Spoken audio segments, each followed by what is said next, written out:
With us now, New Jersey Congressman Josh Gottheimer. He joined a group of Jewish Democrats visiting Columbia University yesterday. And I imagine, Congressman, that it is a painful time for you to see what was happening there and with your own eyes what you witnessed yesterday. I mean, good to see you. Thanks for having me, Dana. And shocking, to say the least, of what I saw yesterday. And, and all I heard from the students about being threatened, and you heard about students being punched and shoved and intimidated and screamed and yelled at, and what people are chanting. It is not the kind of civil discourse that we should be having on a university like Columbia's campus or any university. Constructive debate is one thing, but what they're doing right now and threatening and intimidating other students and preventing education from moving forward is another. Congressman, it's Brett. Do you think that President Biden should be saying more? I think he made a very strong statement yesterday in condemning anti-Semitism. I think what you look at what we're going to pass this week and out of the Senate, I'm hoping today or tomorrow, that's what we did in the House over the weekend, and what will be signed into law this week, makes very clear that we stand by our ally Israel and how important the U.S.-Israel relationship is. Obviously getting humanitarian aid as well. But I think overall we've made very clear statements as a Congress coming out of the White House about there's no place for hate, no place for anti-Semitism, and of course, no place for Islamophobia either. But Congressman, I mean, I know you were a speechwriter for Bill Clinton. You know communications very well. I know you well in terms of public relations. Do you really think that that statement by President Biden yesterday was a strong one? He was just answering a question that was shouted at him at an Earth Day event. He didn't even top his speech by saying something strong with moral clarity.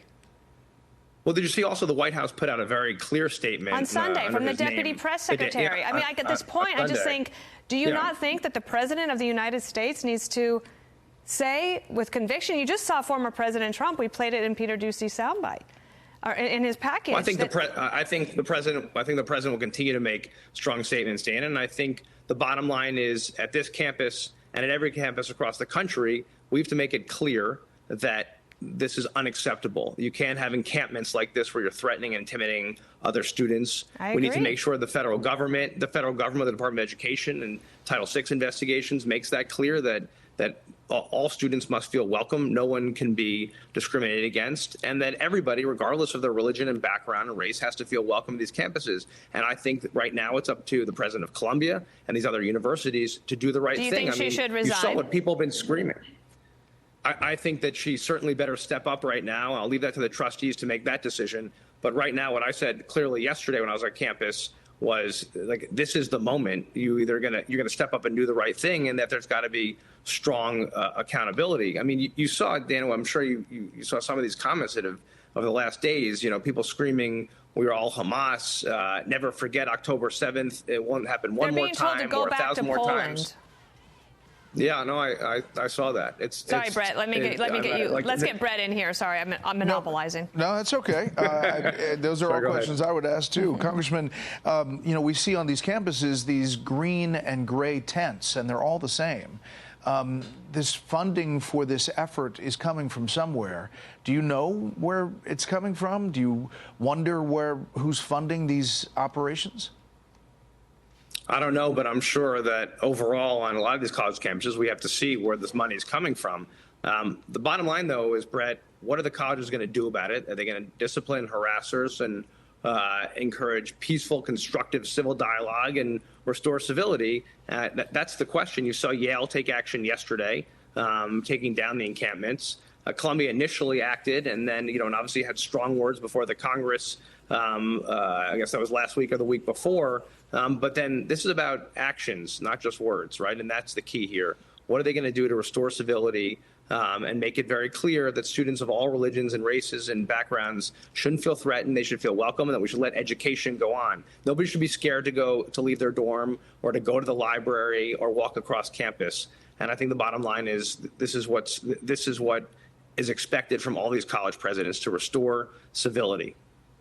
One of the things that I wanted to just end with and have you just comment on quickly, there was a tweet from or a post from Senator John Fetterman. If we could pull that up here. He's, of course, the junior senator from Pennsylvania, Democrat. He said, I fully agree with the White House.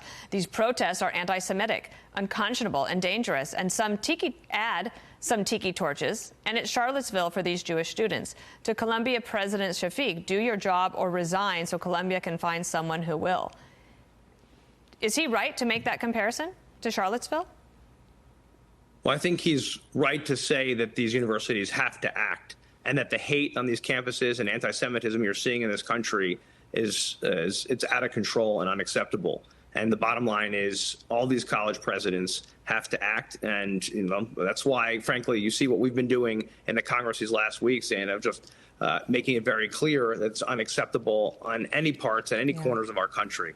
And the bottom line is we have to keep making that statement. And I think it's great that Senator Fetterman has been so strong and others have been speaking out. We've got to keep speaking out. But now it's a time for these university presidents to act. Rhetoric is not enough. It's action that matters.